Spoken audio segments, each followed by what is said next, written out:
Europe, Austria, the village of Kaprun, November the 11th, 2000. Thousands of skiers and snowboarders crowd into the resort for the opening day of the winter sports season. What makes Kaprun so popular is its giant glacier, the Kitzsteinhorn. It's a mountain of ice that never melts, whatever the weather, making skiing possible even in summer. A high-tech ski train rises 1,500 meters through solid rock to land skiers near the summit.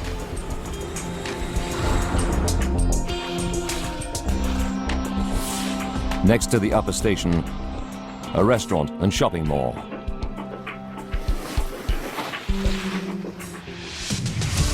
"8:45 a.m. Skiers and snowboarders celebrate the season start. People light firecrackers. Torsten Gredler, part-time firefighter from Germany, arrives for the big day with 49 members of his ski club.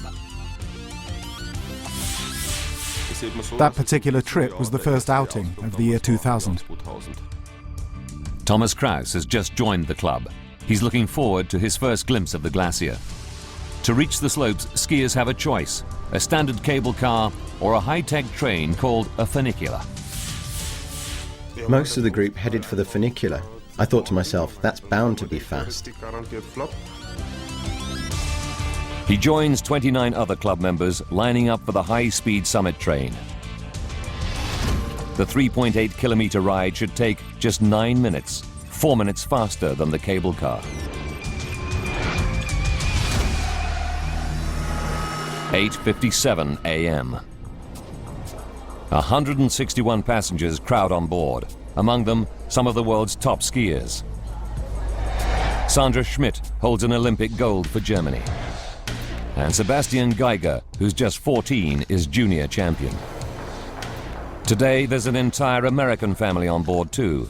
US Army Major Michael Goodridge, his wife Jennifer, and their sons, 5-year-old Kyle and 7-year-old Michael.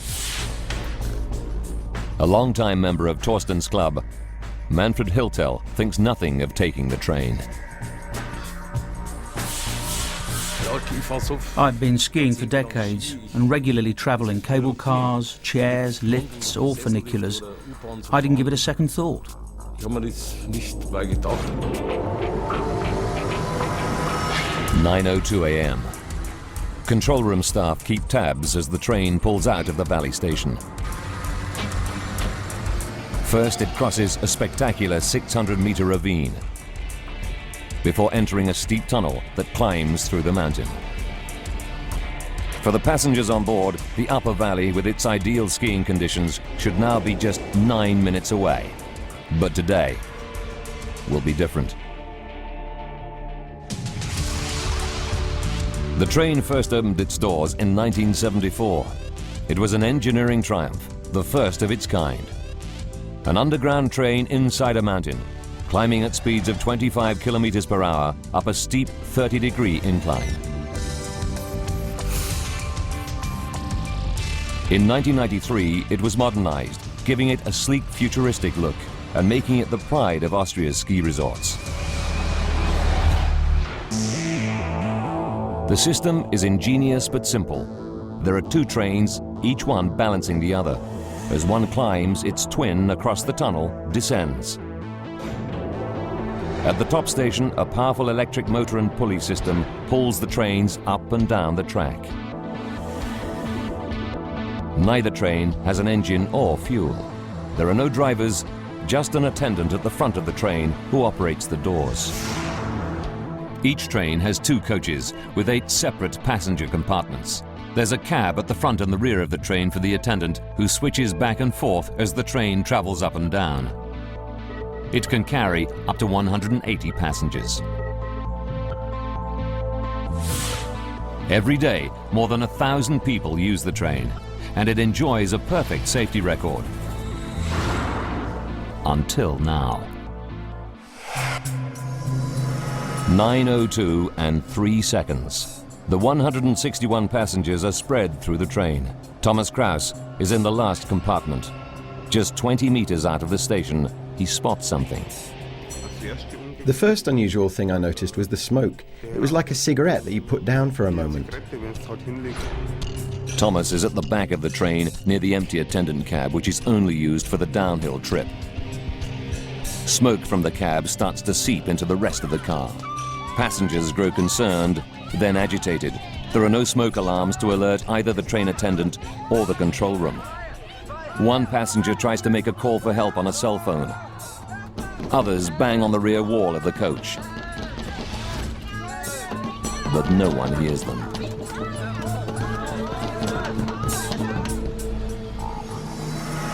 "9:04 a.m. The train enters the tunnel, cutting off cell phone signals. And there's no way to contact the attendant at the front of the train. He's more than 50 meters away, totally unaware of the crisis unfolding in the rear compartment.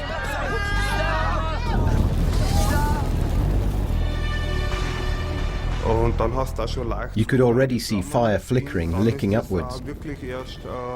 The word got round, and people inside the compartment realized that there was a real problem.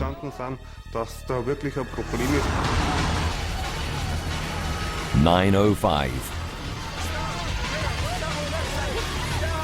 600 meters into the dark tunnel, the train suddenly stops. The control room contacts the attendant to find out what's going on, but he has no idea. He didn't halt the train.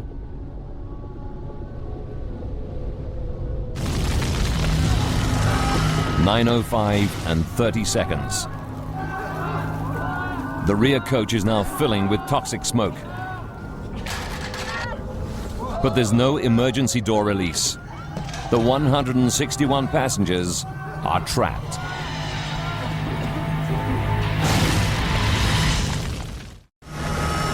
"9:06 a.m. As the blaze in the empty attendant's cab worsens, toxic smoke fills the passenger compartments. Torsten Gredler is one of the skiers trapped in the blazing rear coach. The man next to me, who is also a member of our ski group, tried to pull the door open by grasping the rubber seal. But the doors won't open, and some people are starting to panic. Torsten and another man try to smash the windows with a ski pole. But they're made of shock-proof plexiglass. It was very, very difficult. He had to use extreme force just to make a hole. At last, they break the window and think they're free, only to find another pane of glass behind it. Then suddenly, the dangerous situation turns desperate. Flames from the empty attendant's cab burst into the compartment. The terrified passengers have nowhere to go.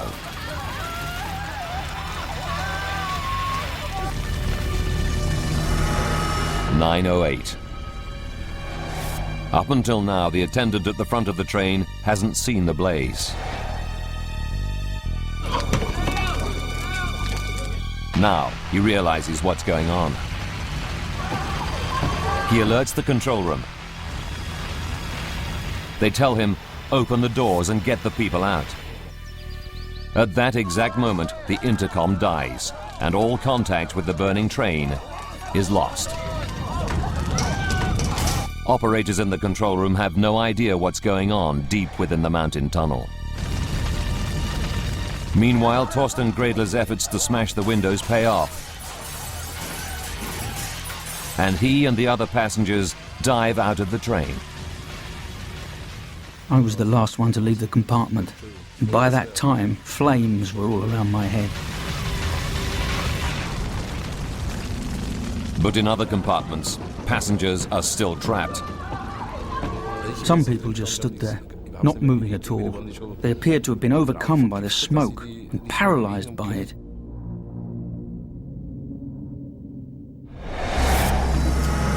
9:11 a.m. At the station, an operator in the control room calls for help. For those few who've managed to escape the stricken train, the nightmare continues.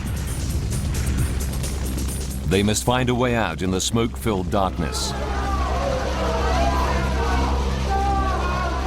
They face a life or death decision. Which way to go? Up, away from the fire, or back down, past the fire? Torsten Gredler has been a volunteer fireman in his hometown for 25 years. His instinct tells him to head down. The emergency stairs run right through the tunnel to the exit 600 meters away. But first, he has to clamber across the rails wearing ski boots. The ski boot on my right foot got stuck in the rails, and I just couldn't wrench my right leg free. Fellow ski club member Thomas Kraus is already on the staircase. He sees his friend trapped on the track, surrounded by the flames. I gave him a hand, and the two of us ran past the train. With his ski boot now free, Torsten tells Thomas, Manfred and others to climb downwards. But the emergency steps are narrow and very steep, and they're slowed down by their bulky ski gear, making progress agonizingly slow. It was dark. I stumbled because I couldn't get into a rhythm. My ski boots were like plaster casts. Running downhill in them was extremely difficult. Under Torsten's guidance, the desperate group tries to stay together.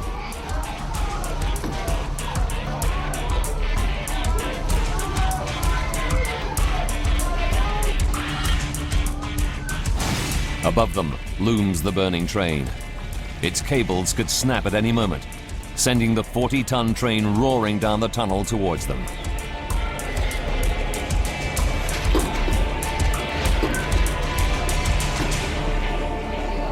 At last, the 12 skiers emerge into the daylight. They're exhausted and terrified, but alive.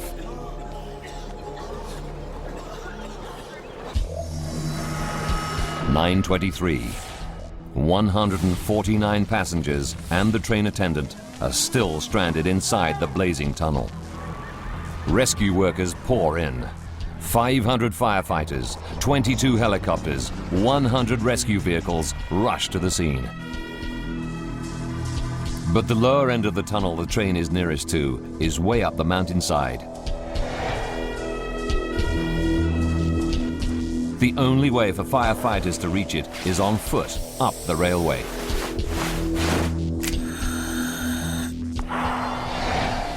What they encounter is terrifying.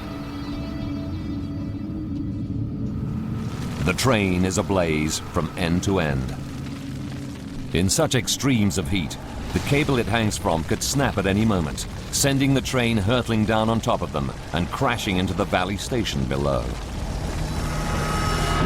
9:35. 30 minutes after the fire began, the firemen are forced to abandon the rescue attempt.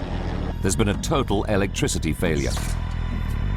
The power supply goes out all over the mountain. Staff at the station fight to restore the electricity. But the station is filling with thick, toxic smoke, and they're forced to escape through an emergency door. Without power, the door jams open. Now fumes escape into the Summit Station shopping mall, full of people. Employees evacuate the station and shopping area. Dozens of people escape, but there are still 4 more trapped inside. Helicopters airlift the first teams of rescuers up to the summit.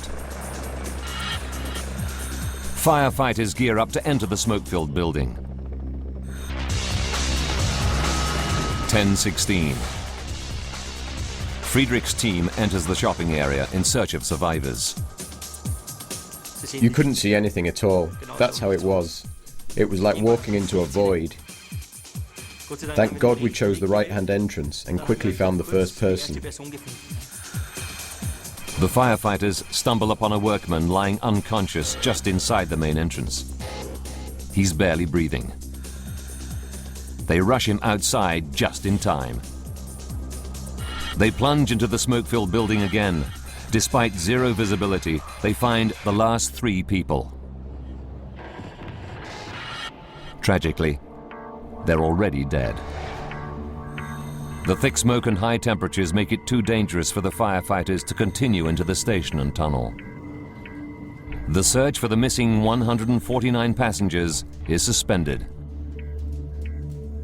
For Fire Chief Anton Brandauer, it's an agonizing dilemma. We were there with nearly 500 men and 60 or 70 fire engines, but there was still nothing that we could do.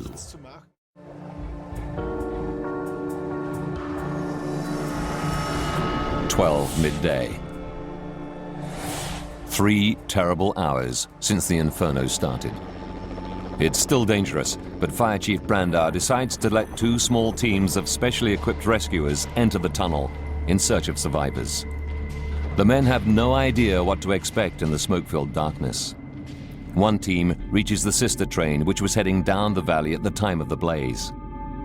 Inside, they find the bodies of the attendant and his only passenger. Further down the tunnel, rescuers arrive at the burned-out train. Around it, the track is completely destroyed, rails torn and twisted. Then they make an awful discovery. Of the 149 passengers trapped in the train, not one has survived.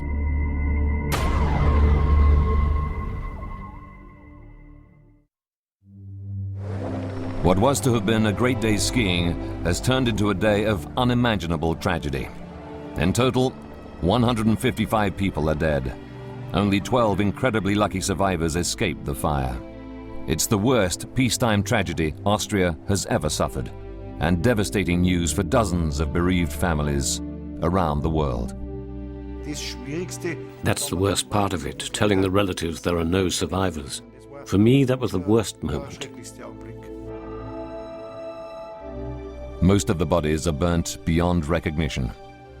In some cases, identification relies on DNA cross-matched with samples from the victims' toothbrushes and razors found in their hotels. Among those who die are US Army Major Michael Goodridge, his wife Jennifer, and their 2 young children. World freestyle skiing champion Sandra Schmidt perishes along with her parents.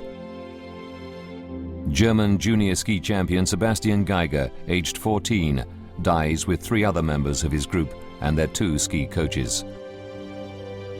But how could this terrible tragedy happen? It's a total mystery. Pulled up by a cable and winch, the train has no engine, no fuel tanks, and only low-voltage electrical devices. What could have caused the blaze? The Regional Public Prosecutor's Office orders an investigation into the cause of the disaster.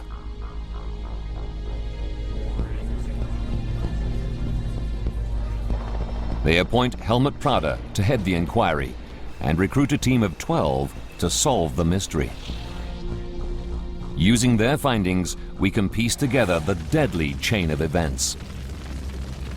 Forensic investigators begin by searching for clues to the source of the blaze. They must work on the burnt-out train inside the tunnel. If the wreck is moved, they may lose vital clues. They haul the sister train, untouched by the flames, out of the tunnel for analysis. Built to identical specifications, the twin train may reveal an undetected design flaw. Within hours of the tragedy, journalists air theories on the cause of the fire. The Times of London suggests that snowboarders may have been to blame. The paper reports that some snowboarders may have been lighting firecrackers in celebration of the opening day of the new winter sports season. Could a teenage prank have started the terrifying inferno, which would go on to claim 155 lives? At this early stage of the inquiry, nothing is ruled out. Investigators take survivor Thomas Kraus to the sister train to point out where he first saw the blaze. In my statement, I said it was like a cigarette that you put down for a moment. That's what it looked like, the smoke coming from the control panel. The control panel is in the rear attendance compartment. Investigators try to find out if anyone could have got in there and started a fire, accidentally or even deliberately. But the rear cab is sealed off from the passenger compartment. The only way into it is from the platform. Eyewitnesses confirm it was empty on the fateful journey. The attendant was in the uphill cab at the front of the train. The only opportunity for someone to enter the rear cab and start a fire is during the train's 3-minute stop at the Valley station just before it leaves. Investigators calculate that this is too short a time frame for anyone to get in, start the fire, and get out without being noticed.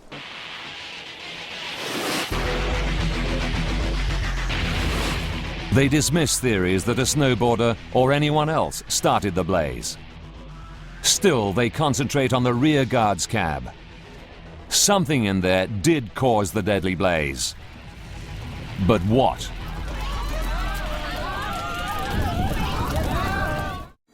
Passenger Thomas Kraus has told them where the fire broke out. The control panel in the rear attendance compartment, which contains electrical wiring. Painstakingly, the team carry out tests to see if faulty wiring could have sparked the blaze. But the cables which were replaced during the train's modernization in 1993 are all coated with self-extinguishing materials and could not sustain a fire. It seems the train's modernized electrical system conforms to all fire safety standards. Still, the team continues to explore the records of the train's 1993 refit. Then, they make a fascinating discovery. During the train's modernization, the attendants' cabs were made more comfortable. Electric fan heaters were installed to keep the cabs warm during the freezing winter months when temperatures can plummet to minus 20 degrees Celsius.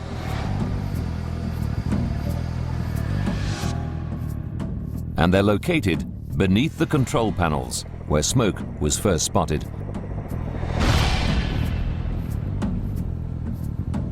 When investigators check out the manufacturer's instructions for the heaters, they uncover a terrible oversight. Incredibly, they find the train's heater is designed for use in the home, not for moving vehicles. Could fitting a domestic heater to a mountain train somehow have caused the blaze? They turn to the identical heater in the sister train and make a stunning discovery. The mount for the heating element has broken, meaning it can easily get jammed against its plastic casing and catch fire. Further tests show that 4 out of 5 heaters of this type have the same defect. It's a major breakthrough for the team, but it doesn't close the case. By itself, a faulty fan heater could possibly start a fire. But with no fuel on board, how could it grow into an inferno so ferocious that the train's aluminium body melted and its steel rails buckled? Investigators are baffled. But then one of the team stumbles on a pool of oily liquid on the track. The trail leads upwards to the tunnel's entrance. They send it to a forensic lab for analysis. Results show that it's hydraulic oil, just like the oil used in the train's braking system. And it's highly flammable. Professor Joseph Nedges is an expert on this type of railway. There is no other explanation than that this hydraulic oil originated from the damaged train itself.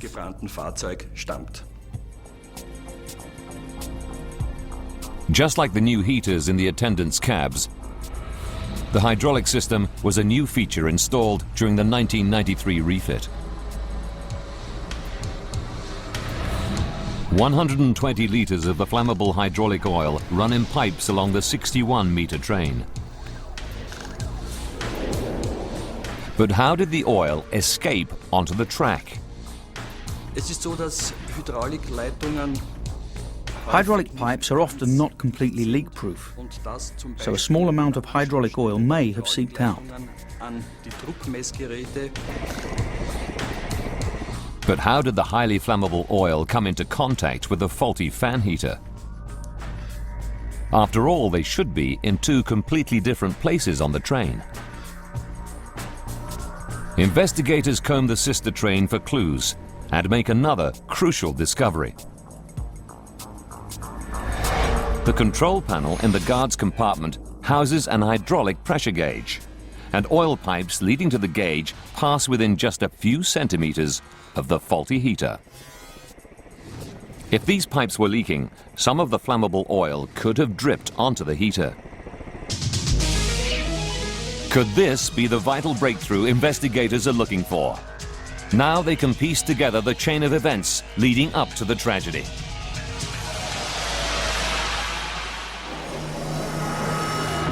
"14 minutes before disaster. The train fills up with 161 skiers. In the empty attendance cab, a dribble of oil is already dripping down the pipes into the heater, which comes on automatically during station stops. A design fault causes the unit to overheat. Hydraulic oil seeps onto the red-hot heater element. Fire breaks out unnoticed before the train even leaves the station.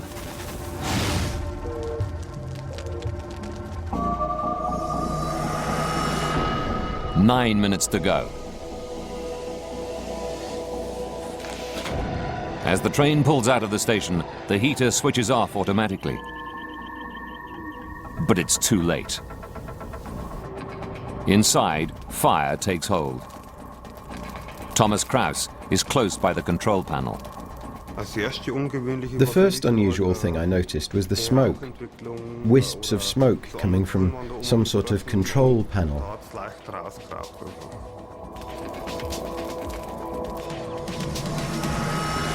"7 minutes.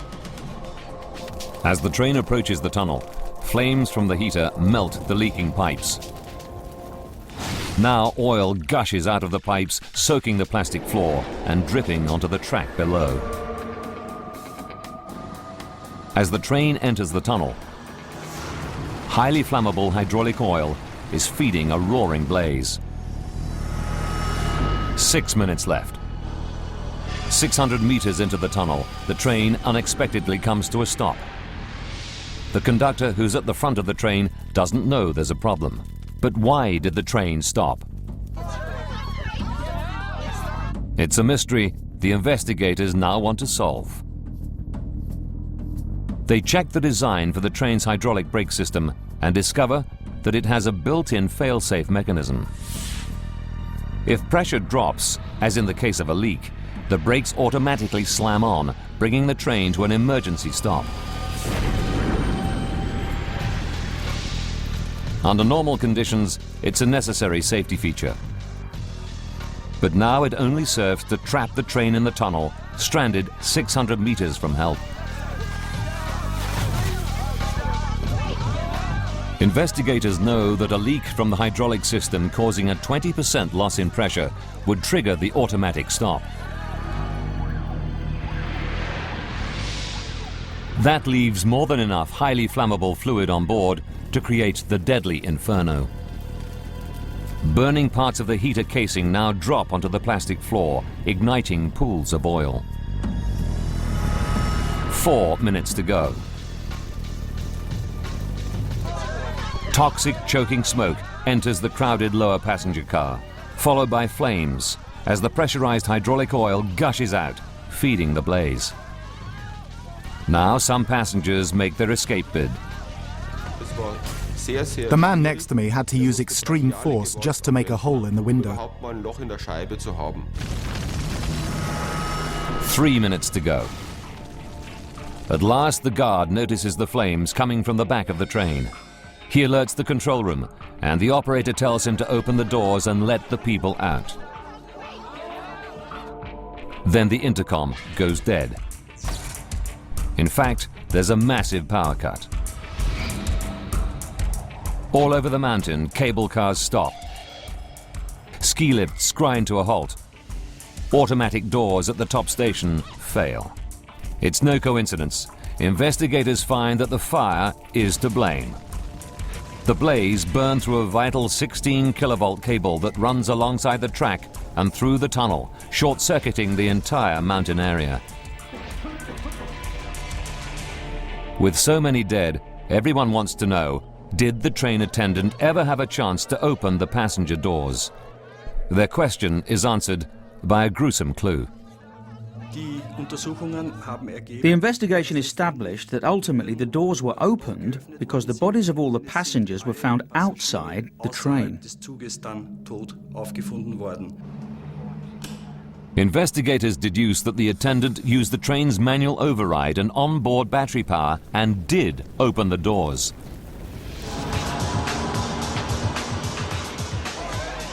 But out of the 161 passengers on board, only a dozen ever made it out of the tunnel to safety. It's a mystery. What did those 12 survivors do differently from the 149 who perished in the flames?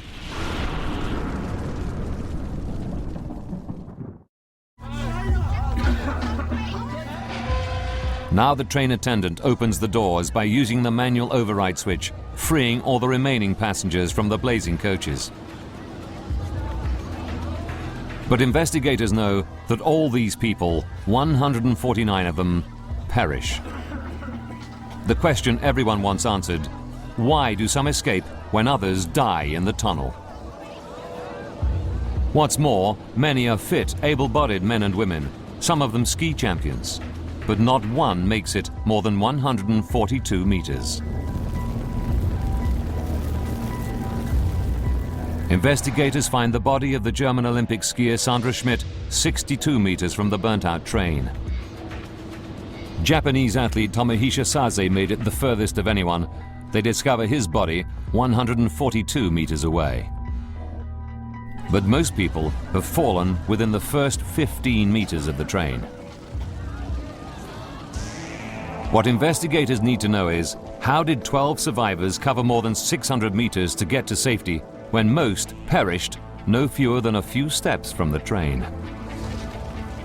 To find out, the team studies other severe tunnel blazes from around the world. They find the answer to the mystery in the design of the Kaprun tunnel. It's built at a steep angle of almost 30 degrees. It means that when the blaze broke out, it would not behave like a normal tunnel fire. Dr. Richard Bettis has studied tunnel fires for 17 years and knows this is a major problem. Well, the important thing about a fire in a tunnel is that the heat and smoke have got nowhere to go. Smoke and heat will rise up to the roof and spread out in both directions. But if the tunnel's inclined, all the smoke will go upwards. And the direction the smoke travels is critical to the passengers escaping from the train through the now open doors. They face a crucial decision: which way to go. Downwards on a steep stairway towards the heat and smoke of the fire, or upwards away from the inferno. Just 12 decide to run downwards. The remaining 150 people all go up towards what they believe is safety. But that's the direction in which the heat and smoke travel in a tunnel that's now a giant chimney. Stan Ames, a fire scientist, knows they didn't stand a chance. Fire is always counterintuitive. It doesn't do what people expect it to do. And what these people did in taking the decision to move upwards was to move up with the smoke, with the toxic gases and the heat, up towards a certain death. And investigators discover that most people made it no further than 15 meters from the train, not because of the searing heat of the blaze, but because of deadly chemicals in the smoke. The most dangerous component of smoke is carbon monoxide. And when you inhale carbon monoxide, it enters your bloodstream and the hemoglobin in your blood attaches to it, preventing you from using that blood to carry oxygen. Now investigators want to know why the 12 survivors decided to descend. The reason? They were led by a firefighter, Torsten Gredler. I shouted, "Run towards the bottom." The rules of how to act in smoke-filled environments have become second nature to me.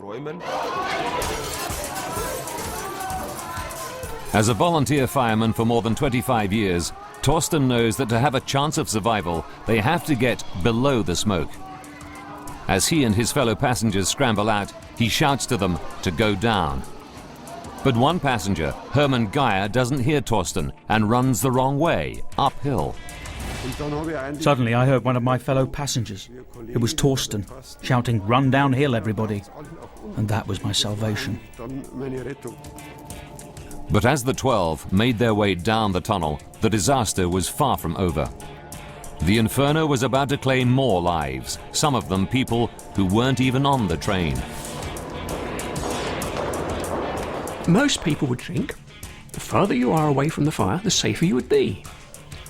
But in this case, the smoke and toxic gases generated from the fire travelled the entire length of the tunnel and endangered the lives of the people in the restaurant and the station 2.5 kilometres away. This is like being attacked by a fire on the other side of town.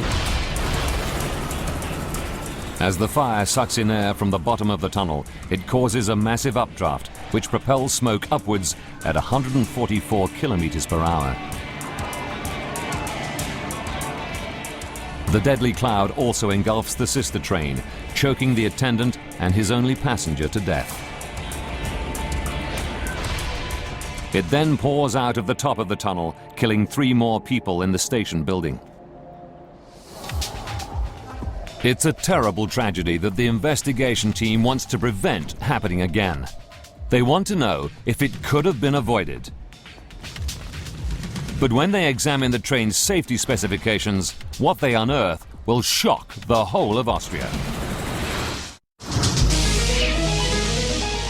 As investigators scan the fatally flawed mountain train's design, they're shocked to find it lacks even basic safety features.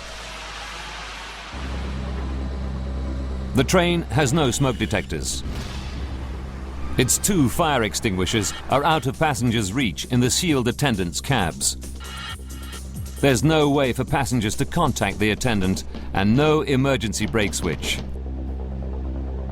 Why are there so few safety features?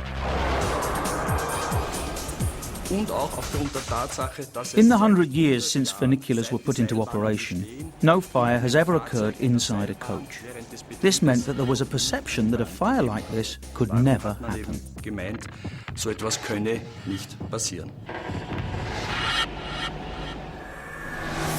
Incredibly, investigators find the train does comply with safety rules.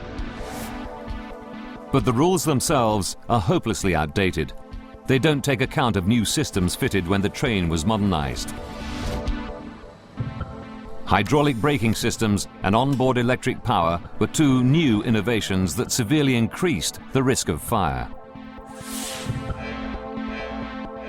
But the most serious blunder that the operators committed was to fit a totally unsuitable fan heater inside the control unit of the attendant's cab.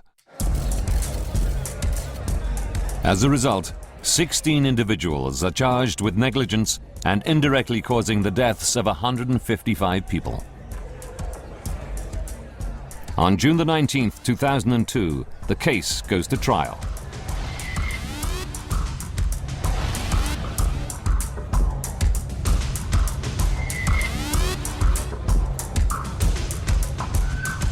In their defense, they claim that they had taken the necessary precautions and the fire could not have been foreseen.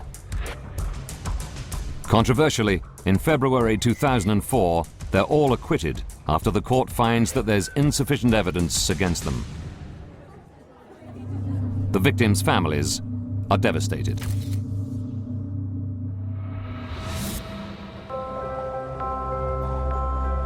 In the wake of the disaster at Kaprun, safety regulations on similar mountain trains have been toughened up throughout the Alps. This train system in the nearby Pitztal region is the same type as in Kaprun, but boasts many new features, like video links to the attendant.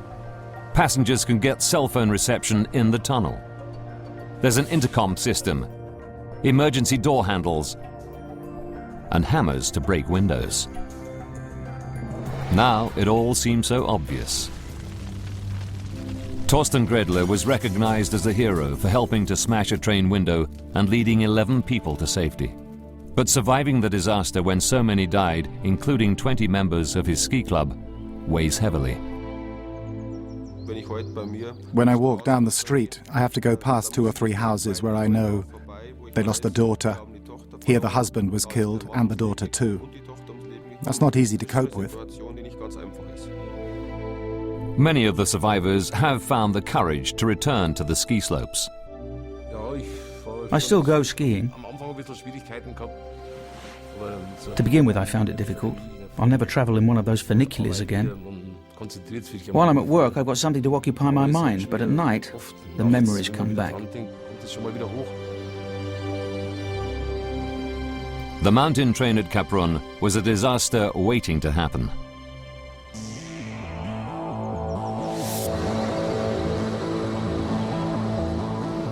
One day in November, it took a simple malfunction in a domestic fan heater to set off a catastrophic chain of events.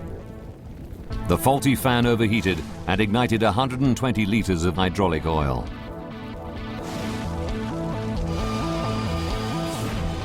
That sparked an inferno in the passenger coaches that sent smoke billowing 2.5 kilometers up the mountain tunnel and caused the deaths of 155 people.